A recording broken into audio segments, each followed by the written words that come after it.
Hello everyone, કેમ છો મારા વાલા વિદ્યાર્થી મિત્રો? હું અમિત પટેલ આપ સૌનું આ YouTube ચેનલ પર હાર્દિક સ્વાગત કરું છું.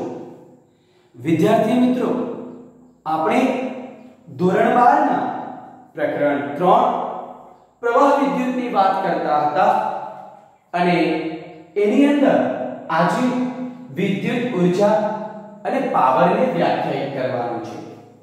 પાવર એટલે કાર્ય દ્વારા કાર્ય કરવાની ઝડપ. એકમ સમયમાં થતા કાર્ય પાવર કહેવામાં આવે છે. તો એ પાવરનું દીકરાઓ અહીંયા આપણે સૂત્ર મેળવવાનું છે. ચાલો તો થિયરી ખૂબ જ સરળ છે. થોડાક વિધાનો મેં બોર્ડ પર લખી દીધા છે. આખી થિયરી કેવી રીતે ડિરાઈવ થાય છે એ ક્રમશઃ તમે શાંતિથી આ બોર્ડ પર ધ્યાન આપો તો તમને સમજ પડતી જશે અને એક્ઝામની દ્રષ્ટિએ અગત્યની છે. ક્વેશ્ચન કંઈક આ રીતે પૂછી શકાય: વિદ્યુત ઉર્જા અને પાવરને વ્યાખ્યાયિત કરો. તો વિદ્યાર્થી મિત્રો, આકૃતિની કોઈ રિક્વાયર નથી, પણ તમને સમજ પડે એટલા માટે મેં અહીંયા દર્શાવી છે કે એક સુવાહક આપણે તાર લેવામાં આવે છે જેનું નામ આપ્યું છે AB અને એમાંથી પ્રવાહ I વહે છે જેની દિશા A થી B તરફ. પ્રવાહની રૈવાચિક દિશા આપણે કઈ લઈએ છીએ? ધન થી ઋણ તરફ. એટલે A છેડો ધન ગણાય, B છેડો ઋણ ગણીએ. તો A બિંદુ આગળનું સ્થિતિમાન VA થશે અને B આગળનું સ્થિતિમાન VB. અને અહીંયા સ્થિતિમાન કયા છેડાનું વધારે થાય? ધન છેડાનું. કેમ? કારણ કે પ્રવાહની રૈવાચિક દિશા ધનથી ઋણ દિશામાં લીધી છે. એટલે A છેડાનું સ્થિતિમાન વધારે થશે, B છેડાનું સ્થિતિમાન ઓછું થશે. તો દીકરાઓ, આકૃતિ પરથી જ આ ત્રણ મુદ્દા લખ્યા છે. જોઈ લેવો કે ધારો કે કોઈ સુવાહક AB લેવામાં આવે છે જેમાંથી વહેતો પ્રવાહ I છે. અહીંયા A અને B બિંદુ પાસેના સ્થિતિમાન અનુક્રમે VA અને VB છે અને અહીં પ્રવાહ A થી B તરફ વહેતો હોવાથી અહીંયા A નું સ્થિતિમાન B ના સ્થિતિમાન કરતા વધારે છે. એટલે આપણે આ A અને B જે આપણો તાર છે એના બે છેડા વચ્ચેનો વિદ્યુત સ્થિતિમાનનો તફાવત આપણે લેવો હોય તો શું થાય? V બરાબર વધારેમાંથી ઓછું સ્થિતિમાન બાદ કરી નાખ્યું એટલે એ સ્થિતિમાનનો તફાવત 0 કરતા વધારે આવે. કેમ? કારણ કે વધારેમાંથી ઓછું બાદ કર્યું છે. પ્રવાહ ક્યારે મળે? તો એ તારમાંથી વિદ્યુત ભાર પસાર થતો હોય. તો આપણને અહીંયા I પ્રવાહની રચના થાય છે. એનો મતલબ એ થાય છે કે ડેલ્ટા T જેટલા સમયમાં આપણો જે આ પ્રવાહધારી તાર છે એમાંથી A થી B તરફના છેડામાંથી વહેતો વિદ્યુત ભાર, એટલે ખબર નથી કરવા આપણે I બરાબર જે લઈએ છે એ ડેલ્ટા Q ના છેદમાં ડેલ્ટા T. તો ડેલ્ટા Q બરાબર શું થઈ ગયું? I delta T. તો વિદ્યાર્થી મિત્રો, આટલો વિદ્યુત ભાર વાહકના એક છેડામાંથી બીજા છેડામાં પસાર થાય છે. આટલું જરાક શાંતિથી જોઈ લો અને ત્યાર પછી દરેક મુદ્દા સમજ પડે એ રીતે જ બતાવું છું. જોઈ લો.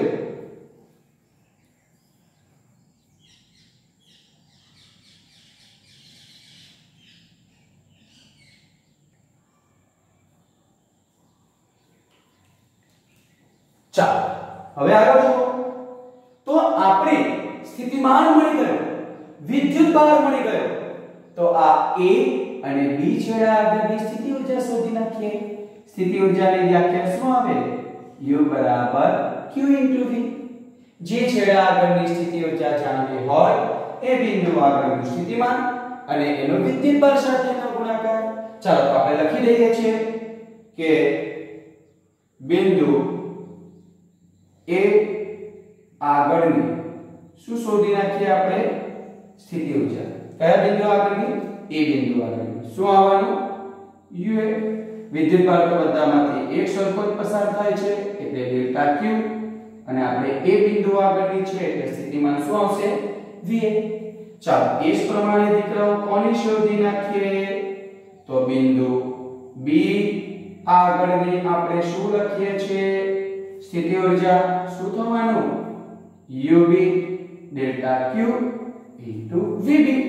ચાલો મળી ગયું એટલે સ્થિતિ ઊર્જા મળી ગઈ છે તો આપણે એ સ્થિતિ ઊર્જાનો દીકરાઓ શું શોધી નાખીએ છીએ તફાવત therefore ડેલ્ટા U બરાબર શું થવાનું U2 U1 તો એની જગ્યાએ આપણે શું લખીએ છીએ UB UA। ચાલો જોઈ લો UB ની કિંમત delta Q VB delta Q VA। બંનેમાંથી સામાન્ય શું છે ડેલ્ટા Q એટલે શું મળી ગયું VB VA બરાબર છે પણ આપણી પાસે જે અહીંયા કિંમતની વાત કરી છે કે VA VB બરાબર V થાય તો VB VA બરાબર શું થવાનું -V। ચાલો આપણને શું મળે છે ડેલ્ટા Q V બરાબર કારણ કે VB VA બરાબર શું થશે -V। અહીંયા શું આપેલું છે VA VB બરાબર V therefore VB VA બરાબર શું થવાનું -V। એટલે દીકરાઓ આપણને અહીંયા સ્થિતિ ઊર્જા શું મળી ગઈ માઈનસ ડેલ્ટા Q શું મળી ગયું V। આ આપણને મળી ગઈ સ્થિતિ ઊર્જા। ચાલો ડેલ્ટા Q ની કિંમત તો છે મૂકી દઈએ ચાલો પરંતુ ડેલ્ટા Q બરાબર I ડેલ્ટા T લેતા મૂકી દો શું થવાનું તો ડેલ્ટા U બરાબર minus I delta T into શું થઈ જશે V થઈ જશે।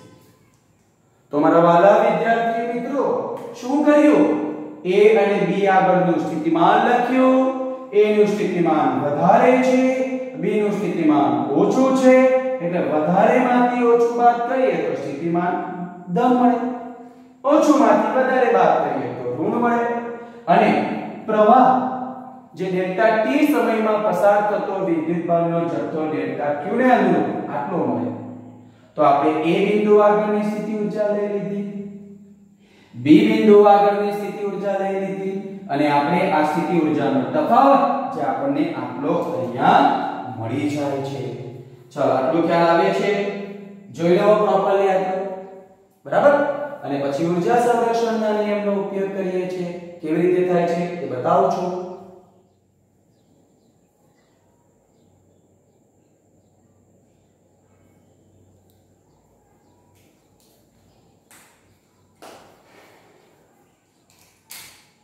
ચાલો તો શું આવે છે હવે જુઓ આગળ લખું છું અહીંયા કોનો ઉપયોગ કરું છું તો આ ઊર્જા સંરક્ષણના કોના પરથી નિયમ પરથી ગતિ ઊર્જા અને સ્થિતિ ઊર્જા એનો સરવાળો હંમેશા અચળ રહે therefore એનો ફેરફાર કેટલો થાય 0। કોઈ અચળ રાશિ હોય એનો ફેરફાર લઈએ તો કેટલો થવાનો 0 કારણ કે તમે શરૂઆતમાં જેટલી છે અંતિમ પણ એટલી જ મળતી હોય તો તફાવત કેટલો દાખલા તરીકે શરૂઆતમાં 5 જો અને અંતિમ પણ 5 જો એટલે તફાવત કેટલો થાય 0। સરખી રાશિ બધી વખતે મળે એટલે અચળનો તફાવત કેટલો થઈ જવાનો 0 થઈ જશે।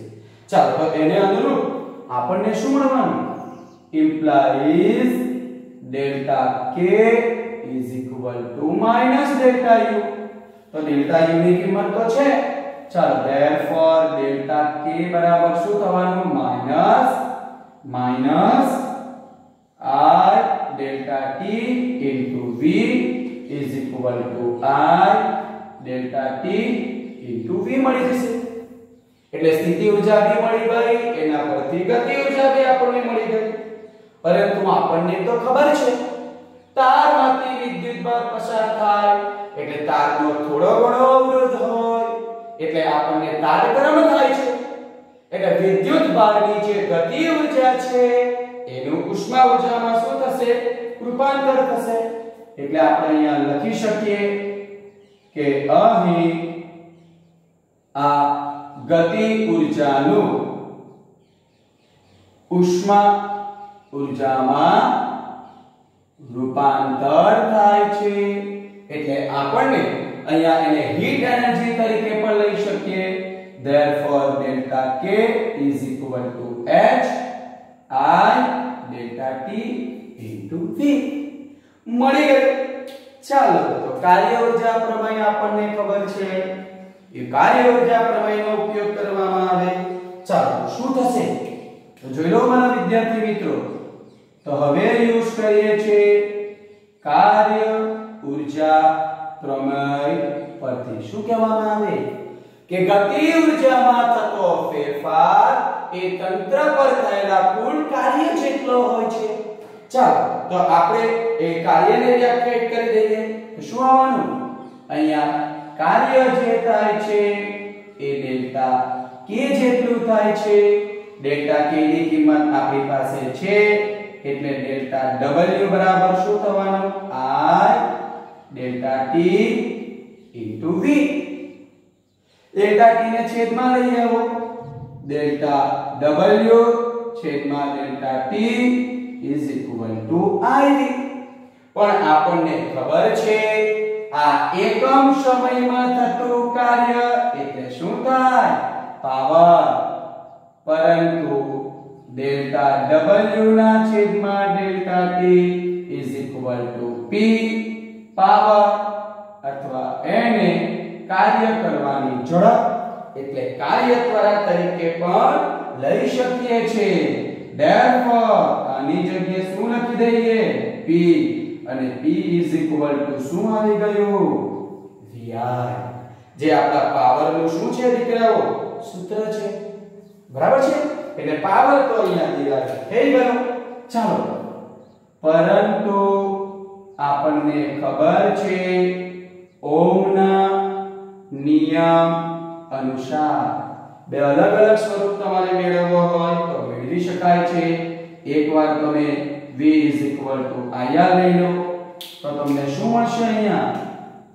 તો પાવર p બરાબર ir into I implies power p બરાબર શું થવાનું? I square r. આ પાવરનું એક નવું સ્વરૂપ. ચાલો એ જ પ્રમાણે I બરાબર v upon r લેવો તો પાવરનું નવું સ્વરૂપ શું મળે? તો પાવર p બરાબર અહીંયા v upon r implies power p બરાબર શું થાય? v સ્ક્વેર ના છેદમાં r. તો આપણને આ પાવરના ત્રણ સૂત્ર દીકરાઓ અહીંયા મને મળે છે. બરાબર છે? અને એની વ્યાખ્યા આપવી હોય તો એ એકમ સમયમાં વ્યય પામતી ઊર્જા એટલે પાવર અથવા એને શાના તરીકે ઓળખવામાં આવે છે? કાર્ય. ચાલો એની ડેફિનેશન લખી દઉં છું. કોની લખો છો દીકરાઓ? આ પાવર. શું લખો છો? તો એકમ સમયમાં વ્યય પામતી ઊર્જા. એકમ સમયમાં વ્યય પામતી ઊર્જા એટલે એને પાવર અથવા શું કહેવામાં આવે? કાર્ય દ્વારા કહીએ છીએ. પાવર અદિશ રાશિ છે. તેનો એકમ લખવો હોય તો અહીંયા લખી શકાય છે પાવરનો એકમ જૂલ. બરાબર? કાર્ય જૂલ પ્રતિ સેકન્ડ અથવા વોટ. બરાબર? અને એનું પારિમાણિક સૂત્ર જોતું હોય તો m1 l2 t - e થાય છે. તો મારા વાલા વિદ્યાર્થી મિત્રો આ પાવર ઊર્જાને અનુરૂપ કેવી રીતે વ્યાખ્યાયિત કરી શકાય એ સંપૂર્ણ માહિતી દીકરાઓ મેં તમને અહીંયા આપી દીધી છે. અને આમાં ગોખણ પટ્ટી કરવાની કોઈ રિક્વાયર તમને અહીંયા લાગતી નથી. દરેકે દરેક સ્ટેપ તમને સમજ પડી જાય એ રીતે જ મેં અહીંયા દર્શાવ્યું છે. એટલે પાવર એટલે કાર્ય કરવાનો સમય દર. અને આપણને દીકરાઓ એ પણ ખ્યાલ છે કે એને અનુરૂપ જ્યારે વાહકમાંથી પ્રવાહ પસાર થાય છે ત્યારે એને અનુરૂપ ઉદ્ભવતી વિદ્યુત ઊર્જામાંથી અમુક ઊર્જા આપણો વ્યય થાય છે ઉષ્મા ઊર્જાની અંદર. તેને અનુરૂપ એને ઓહમિક લોસ તરીકે ઓળખવામાં આવે, ઓહમિક વ્યય. એની માહિતી આપણે આના પછી જોઈશું. તો મારા વાલા વિદ્યાર્થી મિત્રો, આ વિદ્યુત ઊર્જા અને પાવરને ખૂબ સરળતાથી તમને સમજ પડી જાય એ રીતે આ બોર્ડ ઉપર તમને એક્સપ્લેન કરીને સમજાવ્યું છે. તો શાંતિથી આ આખી જે થિયરી છે જે બોર્ડ પર મેં લખી છે એને વ્યવસ્થિત રીતે દરેક સ્ટેપને સમજીને તમારી નોટબુકની અંદર લખવાનું છે. કોઈ સ્ટેપ કોઈ વિધાનની અંદર સમજ ના પડે તો તમે મને ડાયરેક્ટલી પૂછી શકો છો. તો વિદ્યાર્થી મિત્રો, આજના પૂરતું આપણે આટલું જ રાખીએ છીએ. બાકીનું આપણે નેક્સ્ટ વિડિયોની અંદર જોઈશું દીકરાઓ. Okay, thank you.